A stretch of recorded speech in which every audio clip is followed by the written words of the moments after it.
Wel, dwi Daearyddiaeth yw'n hwnci. Dwi'n athro yn yr adran Daearyddiaeth yn y coleg gwyddoniaeth fan hyn yn y Prifysgol. Mae da fi grŵp ymchwil sy'n cynnwys nifer o wahanol bobl, myfyrwyr PhD, staff darlithio, technegwyr a swyddogion ymchwil. Wel, ym faes arbenigol i yw Newid Hinsawdd a Newid Hinsawdd y gorffennol. Dwi'n gweithio ychydig bach fel ditectif yn ceisio ail-greu y newidiadau hinsoddol ni'n gweld yn y gorffennol mwyn helpu ni ddeall beth all ddigwydd yn y dyfodol.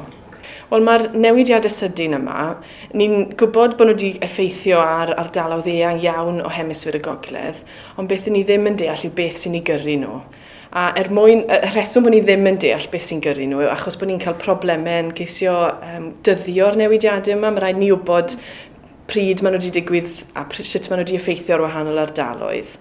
A'r ffordd i ni'n neud yn Abertawe, beth ni'n defnyddio yw lludw folcanig. A pan mae ffrwydrad folcanig yn digwydd, mae lludw yn cael ei wasgaru dros ardal eang yn debyg iawn i'r cwmwl lludw 2 flynedd nôl yn 2010. A mae'r lludw yna yn cael ei ddyddodi a'i wasgaru dros y tir, dros y môr, dros yr ia.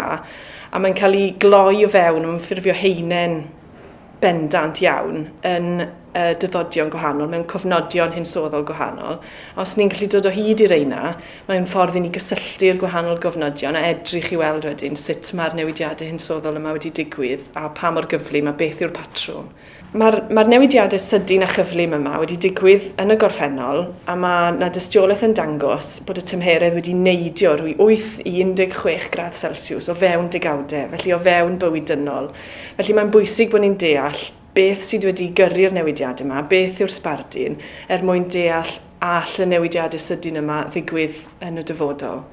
Wel, y prosiect wrth y Cyngor Ymchwil Ewropeaidd yw'n brif ganolbwynt ar hyn o bryd.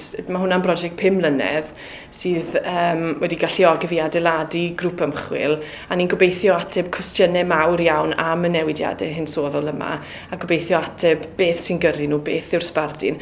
Ac yna wedyn falle ar ôl y cyfnod yma gobeithio edrych ar gwahanol ffordd o fodelu'r newidiadau yma a deall mwy amdanyn nhw. Wel, o ran y gwaith ymchwil, un o'n partneriaid mwyaf ni yw Prifysgol Copenhagen a'r grŵp ia a Hinsawdd fyna. Gyda nhw, ni'n gweithio ar y colofnau ia mawr yma o'r Ynys Las o Greenland. A mae'r colofnau yma yn cynnwys, mae'n dystiolaeth a cliwiau mawr iawn i ni o fewn yr ia sy'n helpu ni ail-greu'r hinsawdd. A ni'n gweithio'n agos iawn gyda nhw. Maen nhw'n darparu'r ia i ni mwyn chwilio am y lludw folcanig yma.